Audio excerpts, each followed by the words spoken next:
예, 한반도 정세가 그야말로 롤러코스터처럼 극적인 반전을 거듭하고 있습니다. 지난 주말 남북 정상의 전격적인 판문점 회담에 이어서 다음 달 10일 싱가포르 정상회담을 위한 북미 간 실무 협상이 진행 중에 있습니다. 한반도 운명을 바꿀 역사적 합의안이 도출될 수 있을지 세계가 주목하고 있습니다. 이 시간 문성묵 한국국가전략연구원 통일전략센터장, 이인배 한반도 미래포럼 수석 연구위원 두 분 모시고 자세한 이야기 나눠보도록 하겠습니다. 안녕하십니까? 네, 안녕하십니까? 어서 오십시오. 25일부터 27일간 2박 3일 그야말로 정말 반전의 반전이었습니다. 많은 분들 언론을 접하면서 깜짝 놀라는 소식들을 몇 개 접하셨을 텐데 일단 다음 달 10일로 예정된 북미 정상회담이 지금 상태라면 정상대로 진행될 것으로 보입니다. 다시 재교대에 오른 모습인데 일단 북미 양측이 지금 판문점에서 실무 협상으로 만났습니다. 어제부터. 네. 그것도 지금 판문점이거든요. 일단 그건 어떤 의미가 있는 겁니까? 지금 그러니까 저기 남한과 북한의 정상들이 만난 지 바로 다음 날 지금 또 만난 거 아닙니까? 그렇죠. 예. 그러니까 지금 이제 6월 10일 북미 정상회담 준비를 위해서 아마 실무 라인이 가동이 되고 있는데 하나는 의제와 관련된 그런 협상이 말씀하신 대로 판문점 북측 지역 통일각에서 진행이 되고 있습니다. 그리고 전반적인 의전이라든지 통신이라든지 경호라든지 회담 외적인 문제들을 협의하기 위한 그런 또 채널은 싱가포르에서 이제 가동이 될 걸로 보이고 있는데 이제 그렇다면 왜 북미가 만나는데 판문점 통일각이냐 하는 부분이에요. 저도 그 부분이 조금 의문이 되는데 아마 그 장소로 결정된 것은 북측의 요청이 아니었을까 생각이 듭니다. 우선 판문점 통일각에서 만난다고 하는 것은 외부의 눈을 최소한으로 줄일 수 있고 보안 문제가 있죠. 북한으로서도 사실 판문점에서 만나면 좋죠. 이동거리가 멀지 않고 뭐 항공기라든지 특히 외국에서 만나면 눈에 띄고 이동도 마땅치 않고 보안 문제도 또 어렵고 그러니까 지금 세계의 관심을 끌고 있는 이 6.12 미북 정상회담의 의제 문제를 논의하는 이 중요한 장소이고 아마 그런 차원에서 미국이 요구를 했고 북한이 요구를 했고 미국으로서도 판문점이라고 하는 곳은 군사분계선 남쪽은 유엔사가 관할을 하고 있습니다. 물론 군사분계선 북측으로 넘어가는 그런 부분은 있긴 있지만 어쨌든 장소보다는 합의할 내용이 좀 더 중요하다고 미국이 판단했던 것 같고요. 그렇죠. 네. 일단 통일각에서 협상을 하지만 필요할 때는 남쪽으로 내려와서 유엔사가 있고 또 미군이 거기서 함께 주둔하고 있는 것이나 안전이라든지 통신이라든지 경호라든지 그런 부분에서 미국으로서도 그렇게 나쁜 것은 아니다.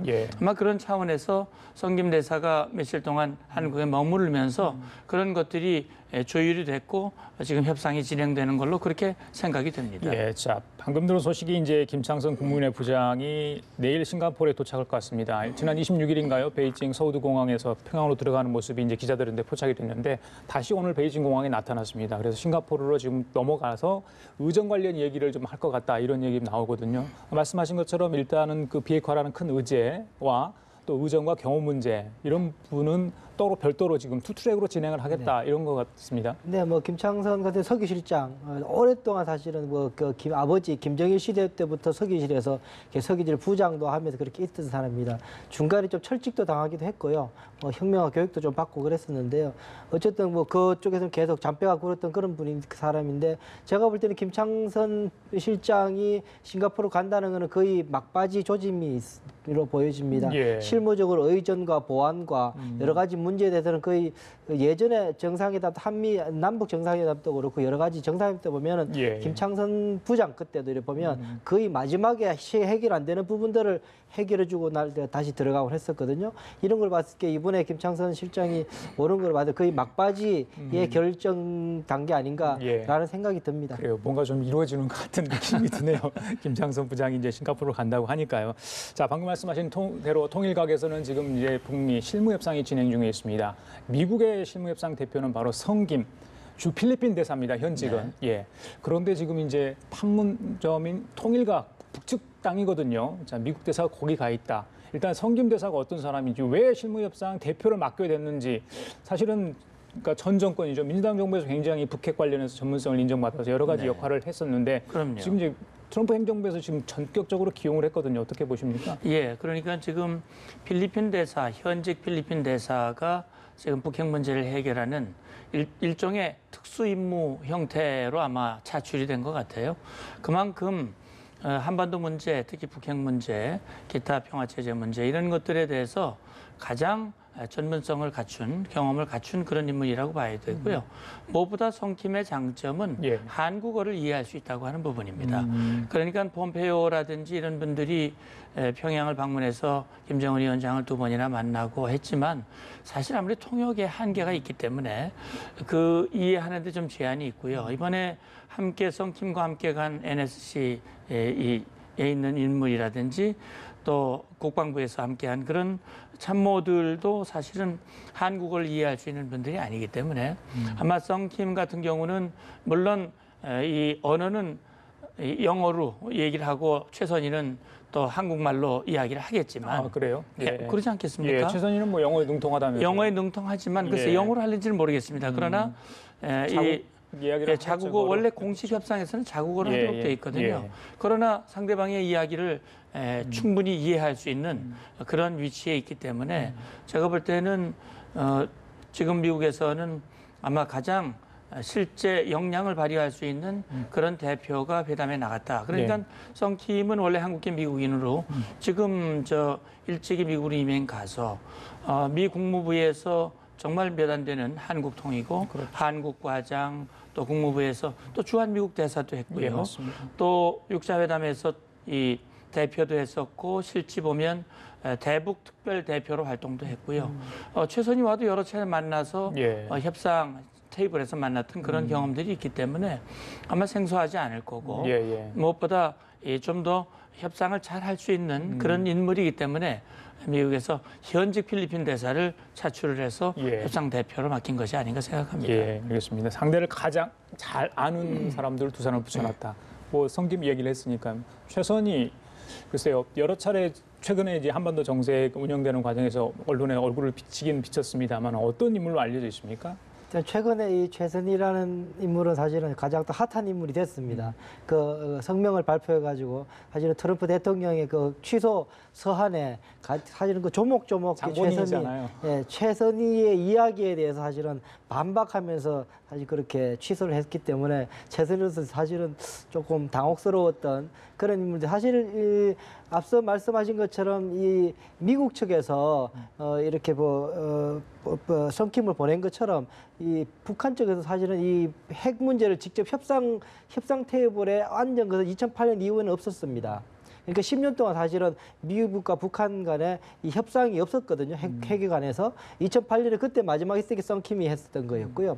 그러다 보니까는 그때까지만 해도 김계관, 강석주 라인이 살아있었던 상황이었고 그러다 이제 강석주는 죽고 예, 예. 김계관도 사실 몸이 굉장히 지금도 안 좋은 상황인데 그러다 보니까 남아있는 사람이 이제 최선희 예. 또 그때 과장 때부터 따라다녔으니까요. 예, 예. 그랬던 인물이 최선이고 그 밑에 이제 최강일 이제 국장이 있고 예, 예. 그 이제 그 위에 리용호가 있는데 리용호는 사실은 북핵 채널에 있지 않았던 사람이 지금 그 외무상으로 있습니다. 그러다 보니 지금 가장 북핵 문제에 대해서 미국과 협상을 하면서 그 역사를 가장 잘 아는 인물이 최선희입니다. 그러다 보니까는 북한 측에서도 좀 최선희를 내세울 수밖에 없고 예. 미국 쪽에서도 성킴을 내세울 수밖에 없고 그렇게 해서 어쨌든 이 핵 문제라는 게 사실 쉬워 보이지만 이게 오랫동안 켜켜이 쌓여 있는 문제들 미국과 북한 간의 논쟁들이 있어 왔기 때문에 사실 곧바로 들어가서 실무하기가 쉽지 않습니다. 예. 그러다 보니 두 사람이 다시 동용된 거다 볼 수 있겠습니다. 예. 상사보다 높은 통역 뭐 이렇게 해서 뭐 별칭을 갖고 있어요. 예전에 뭐 리근 그 부상인가요? 거기는 뭐 이코노미석 탔는데 본인은 비즈니스석 타고 그래서 굉장히 이제 그 북한 외무성에서도 그 능력이랄지 이런 것에 인정을 받고 있는 인물로 현재 지금 알려져 있는데 말씀하신 것처럼 그 북미 이번에 대화 자칫하면 무산될 뻔했는데 그 담화 때문에 그러지 않았습니까? 그럼에도 불구하고 북한에서 계속 이제 중용해서 지금 쓰고 있는 상황이거든요. 최광일 부국장이나를 내세울 수도 있는데 뭐 성김 대사의 급을 맞추는 걸까요? 왜 최선희를 뭐 그런 것도 뒤로 있습니다만. 빼지 않고 계속해서 이렇게 앞으로 내세우는지. 네, 이유가 어차피 최선희가 담화를 뭐 냈지만 그게 개인의 생각을 담은 것이 아니고 북한 입장을 담은 것이기 때문에 최선희가 뭐 귀책을 당하거나 아마 그럴 입장은 아닐 겁니다. 방금 말씀하셨지만 최선희는 북한의 엘리트 중에 엘리트지요. 그 아버지가 최영림이고요. 정무원 총리를 했고 그리고 평양 외국어대학을 나오고 아주 영어가 능통하고요. 제가 90년대 후반에 제네바에서 있었던 한반도 정전체제를 평화체제로 전환하는 4자 회담 때 저도 대한민국 대표단의 일원으로 참여를 했고 예. 최선희도 그때 김계관과 함께 와서 통역을 했습니다. 근데 그때 북한 대표단의 움직임을 자세히 주의 깊게 봤는데 사실 김계관보다 한참 낮은 총통역관에 불과하지만 북한은 말이죠. 실제 이 직급보다는 이 뭐랄까 이 파워가 낮은 사람이 더 강할 수도 있어요. 예. 상당히 입김이 강한 느낌이 들었어요. 그때 당시에도. 예. 그러니까 지금 말씀하신 대로 이 뭐 비행기 좌석도 자기보다 윗사람보다 더 높은 좌석을 타고 가는 게 북한의 독특한 특징인데 아마 그런 점에서 최선희가 북한 내부에서는 상당히 인정받고 있는 인물이고 예. 공식 회담이 없을 때도 1.5 트랙이라든지 이럴 때 최선희가 계속 나와가지고 그런 역할들을 했습니다. 그래서 무엇보다도 북한 핵 문제 또 미국에 대해서 잘 알고 있고 지금 이제 이것은 북한 핵 문제와 함께 북한이 원하는 어떤 체제 안전 보장 이런 것을 함께 교환하는 그런 협상이기 때문에 예. 그 내용을 보다 잘 알고 있는 사람이 바로 최선희다. 그런 차원에서 최선희 좀 내보내고 있는 것으로 이해가 됩니다. 예. 지금 알려진 바에 따르면 내일까지 판문각에서 이제 북미 실무 협상이 통일각. 통일각에서 네. 예, 진행이 되고 있는데 글쎄요. 그 6월 12일까지 이번 회담을 하고 또 한 차례 더 뭐 협상을 할지는 모르겠습니다만 일단은 말씀하신 것처럼 비핵화에 대한 어느 정도의 합의가 이루어져야지 이제 그걸 가지고 김정은 위원장과 트럼프 대통령이 만날 수 있을 것 같은데 어떻게 보십니까? 어느 정도 이견이 좀 좁혀질 수 있을까요? 이번 협상을 통해서? 네, 그러니까 이제 원래 회담이 한번 취소가 됐다가 다시 이제 6월 12일로 거의 확정된 그런 입장에서 협상이 진행되고 있는데 지금 트럼프 대통령이 다시 이걸 협상을 이어가기로 결정한 것이 결국 김계관 위임에 의한 담화, 다시 말하면 이제 트럼프식 모델에 대해서 관심이 있다. 또 어떤 형태로든 대화 협상을 하고 싶다라고 하는 것은 북한으로서는 트럼프식 모델, 미국의 요구를 수용하지 않고는 도저히 이 협상을 이어갈 수 없다라고 하는 그런 판단을 했다면 트럼프식 모델을 수용을 하되 자기들이 받아들일 수 있는 최대치를 뭘 받아들일 것인가라고 하는 것을 가지고 지금 밀고 당기기를 하고 갈 가능성이 있는데 예, 예. 근본적으로 트럼프가 바라는 것은 완전한 비핵화거든요. 그러니까 북한의 핵미사일을 완전히 폐기하는 되돌이킬 수 없는 CVID 방식으로 폐기하는 것을 요구하는 것인데 북한이 그걸 받아들이지 않는다면 협상 자체가 성립이 안 되겠죠. 거기에는 반출도 포함이 돼 있는 그렇죠. 겁니다. 예, 예. 그러니까 그건 뭐 구체적인 방식에 해당되겠습니다만 예, 예. 북한이 정말 비핵화를 행동으로 보여주는 것은 이미 개발한 핵탄두와 물질을 반출함으로써 의지를 확실히 보여주고 예. 그렇다면 거기에 대해서 북한이 신뢰할 만한 미국이 어떤 조치를 예. 취하는 것들을 놓고 지금 협상이 이루어지고 있는데 뭐 결과를 예단하기는 좀 어려울 것 같습니다. 무엇을 주고 무엇을 받을 것인가의 그 두뇌 싸움이 이제 시작이 됐는데 체제 안전 보장을 김정은 위원장이 원한다면 글쎄요 이게 뭐 경제적 지원은 더 큰 것일 수 있는데 그에 앞서 어떤 불가침 조약이랄지 그런 부분들 그러니까 정말 내가 미국을 믿을 수 있고 신뢰할 수 있는 뭔가를 미국 측에 주지 않으면 비핵화까지는 어렵다. 또 이렇게 할 수 있기 때문에 저희들이 그 부분에 좀 언급을 하고 가야 될 것 같습니다만. 예. 일단 보면 미국 측에서 내놓은 조건에 대해서는 미국 측은 거의 더 변화하지 않을 겁니다. 예. 다시 말해서 트럼프식 그 모델이라는 거였는데요. 거기에 대해서는 벌써 폼페이오가 이제 김정은 위원장을 만나서 우리의 미국의 요구 사항을 정확하게 전달했고 김정은 위원장은 충분히 이해했다. 이게 이제 청문회 때 그 하원 청문회 때 폼페이오 이제 국무장관 했던 이야기입니다. 동의했다는 이야기는 없었고 일단 전달은 했는데 그 다음부터 사실은 협상이 이루어지지 않은 상황이었거든요. 거기에 대해서 계속 이제 이 김계관 첫 번째 담화 최선희 담화도 그렇고 CVID라는 것에 대해서 말도 안 되는 소리라 그랬다가 다시 그 위임에 의한 김계관의 성명을 보면은 트럼프식 그에서 받겠다. 그런 CVID에 대한 비판은 전혀 싹 빠져나가고 없습니다. 다시 말해서 트럼프식 모델을 받겠다라고 일단 되니까는 이 미국에서도 그러면은 마음이 바뀐 것으로 인정하고 다시 뭐 테이블에 올릴 수 있겠다라고 판단했을 건데요. 예, 예. 그게 첫 번째가 보면 일단은 미국 쪽에서 그 트럼프식 모델이라는 게 첫 번째라는 것이 일단 이 순차적으로 단계적으로 가져갈 수밖에 없다라는 걸 인정한 거죠. 거기에 대해서는 중국과 북한의 입장을 들어준 면이 있고, 두 번째, 그렇다면 단계를 어디서부터 시작할 것인가를 아까 문 장군님 말씀하신 것처럼 과거 핵부터 시작하겠다. 예전에 실패한 것이 25년간 속았다. 이것이 미래 핵만 다루다가 과거 핵은 그냥 손도 못 댔으니까 그렇게 하지 않겠다. 그러니까 과거로 곧바로 전공법으로 돌파해내겠다. 그러니 핵무기와 ICBM과 핵물질을 어떤 식으로든지 가장 압축적으로 처리하는 것을 첫 단계에서부터 해야 되겠다라는 것을 아마 미국은 북한 쪽에 요구했을 겁니다. 그걸 들었는데 북한 쪽에서는 이것을 그러면 좋다 하긴 할 텐데 우리 체제 보장 어떻게 해줄 것인가에 대한 이야기를 이제 고민하고 있는 거죠. 이거 빨가벗으라는 건데 그러면 이제 어떻게 나를 지켜줄 것인가에 대한 것을 이제 그걸 고민하다 보니 이제 중국도 날아가고 우리 대통령도 만나고 이제 하는 상황이었던가 그랬는데, 그래서 그 점에서 핵심적인 것이 바로 종전선언이다라고 보여집니다. 그 링크가 할 수 있는 것이 북한 쪽에서 요구하고 있는 것이 바로 우리 대통령께서 그 해법을 가지고 지금 미국하고 북한하고를 계속 줄이고 있다라는 생각이 듭니다. 결국은 사실 우리하고 종전선언을 하지는 않죠, 북한하고. 미국하고 북한하고 종전선언을 하는데 구태여 한국이 들어가 있는 이유는 바로 우리가 보증을 쓰겠다. 미국이 물론 이제 비핵화가 완전히 됐을 경우인데, 그것이 완전히 신뢰가 이뤘을 텐데, 그렇게 되게 되면 그런 상황에서라도 미국이 북한에 대한 어떤 무력적인 조치를 하게 되면 동맹국으로서 막고 저지하겠다라는 보증을 서겠다는 얘기죠. 내일까지 실무 협상이 돼 있는데 협상 결과가 잘 나온다면 이제 저희들이 뭐 여러 가지 징후를 통해서 그 결과물을 직접 공개는 하지 않을 테니까요. 알 수 있을 텐데 만약에 안 됐을 경우에 다시 한번 문재인 대통령 혹은 뭐 우리 어떤 청와대 라인이랄지 외교안보 라인을 통해서 좀 중재를 해달라. 그러니까 약간 좀 물러나서 다시 이렇게 북한도 만나고 미국도 만날 수 있는 그런 기회가 좀 있을까요? 어떻게 보십니까? 글쎄요, 뭐 지금으로서는 뭐 6월 12일로 트럼프 대통령도 얘기를 했고 북한도 공식 발표를 했기 때문에 12일이 될 가능성은 현재로서 많이 높아졌습니다. 그렇죠. 다만 지금 진행되고 있는 실무 협상에서 과연 얼마나 접점을 찾아낼 수 있느냐. 다시 말하면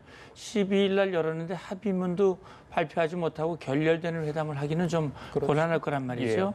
그렇다면은 그런 이 협상이 잘 안 될 경우 이제 우리의 역할, 다시 말하면 서로 간의 입장들을 조율하는 그런 역할이 필요할는지는 모르겠으나 사실 우리로서는 북한의 요구를 뭘 어떻게 들어주라고 우리가 미국에다가 요청을 해서 미국의 입장을 바꾸라고 말하기는 아마 어려울 거예요. 만약에 이번에 성김대사 그 라인에서 그 레벨에서 뭔가 안 이루어졌으면 폼페이오 국무장관이 다시 한번 북한을 갈 수도 있습니다. 아마 제가 생각할 때는 어느 정도 실무 라인에서 합의가 되면 아마 책임자급인 폼페이오 장관이 다시 북한을 방문하거나 아니면 제3의 장소에서 뭐 북한의 책임자인 김영철과 또 만나든지 아니면 폼페이오가 다시 들어가든지 어쨌든 그런 수순을 거쳐서 한번 재확인을 하고 이제 정상회담으로 갈 가능성이 있지 않을까 하는 생각도 듭니다. 그래요. 자, 그리고 5.16 26일 날 있었던 남북 2차 정상회담입니다. 이거 이야기 좀 잠깐 하고 가겠습니다. 뭐 센터장님께서는 워낙 이제 남북 대화 협상장에 많이 서보셨는데 그쪽 뭐 거기도 가보셨잖아요. 통일각도. 통일각에도 많이 가봤죠. 이번에 화면을 보시고 나서 예전에 생각하고 비교했을 때 이게 급조되는 어떤 그런 그 협상의 환경이었는지 아니면 정말 상시적으로 두 정상이 만날 수 있도록 그런 공간을 조성했다고 생각할 수 있는지 어떻게 보셨어요? 예, 보니까는 제가 유심히 봤는데 지금 그 통일각 입구에 계단에 카펫을 깔아놓고 들어가는 현관 김정은 위원장이 서 있었던 그곳에 둥근 카펫, 화려한 카펫을 깔아놨습니다. 그리고 회담장 안에 보면 테이블이 바뀌었더라고요. 지난번 고위급 회담 했을 때의 테이블이 아닙니다. 그리고 뒤에 병풍도 쳐져 있고 또 문재인 대통령이 서명하는 그 서명 장소 거기에도 보면 뒤편에 그런 부분들이 그래서 그게 뭐 제가 회담을 한 지가 벌써 11년이 됐기 때문에 통일가에 가서 회담을 하고 돌아온 게 2007년 말에 이제 마지막 회담을 하고 그 후로는 통일가에 가보지 못했습니다. 최근에 리모델링을 했었죠. 그러니까 리모델링을 하고 제가 있을 때도 일부 리모델링을 하긴 했는데 그 후에 고위급 회담에서 하기 위해서 리모델링을 또 한 번 한 것 같고요. 이번 정상회담을 통해서 우리 이번에 평화의 집 리모델링 한 것 같은 그런 정도의 수준으로 한 것 같지는 않습니다. 그러니까 김정은 위원장이 모두 발언해서 상당히 그 장소가 좀 누추하다라고 예. 하는 것을 말한 이유도 거기에 있는 것 같습니다. 그래요. 어쨌든 회담이 뭐 전격적으로 김정은 위원장이 제안을 했고 거의 뭐 하루 만에 결정이 돼서 이어진 것이기 때문에 북한으로서도 부랴부랴 정상회담급의 준비를 하라고 굉장히 애를 많이 썼을 것 같습니다. 예, 뭐 제대로 영접하지 못해 미안하다고 김정은 위원장이 말할 정도였으니까요.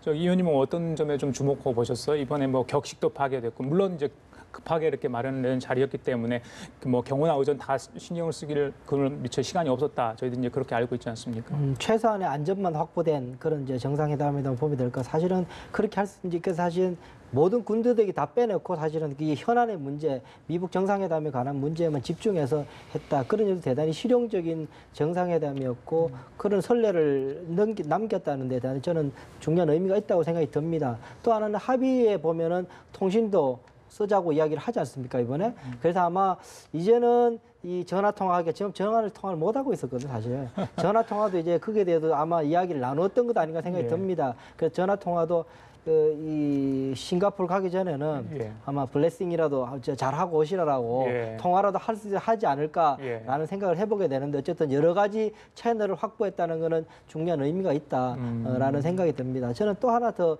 저걸 보면서 마무리 발언이 있었지 않습니까? 공개가 됐는데 마무리 발언은 좀 재미난 이야기가 하나 있었는데 그 끄트머리 말합니다. 이 판문점 선언 이후에 사실 남북 관계가 사실 굉장히 어려운 시기가 있었는데 다시금 힘을 해서 다시 잘해보자. 그 이야기를 하거든요. 사실 그 이야기를 할 때 김정은 위원장 옆에 이제 김영철이가 앉아 있었는데 사실은 제가 볼 때는 그 대남 총책으로서 이 그 여종업은 납치라고 우기면서 하는 문제, 전담 문제 그걸 가지고 이 조평통 내세우고 우리 민족끼리 내세우면서 계속 그랬지 않습니까? 그러다 고위급 회담 취소하고 예. 저는 그것이 이제 김영철 작품이라는 느낌을 굉장히 많이 받는데 그 이야기를 좀 우회적으로 있는 데서 김정은 위원장이 함으로 인해서 김영철에게 대한 우회적인 경고도 됐다. 장난치지 마라.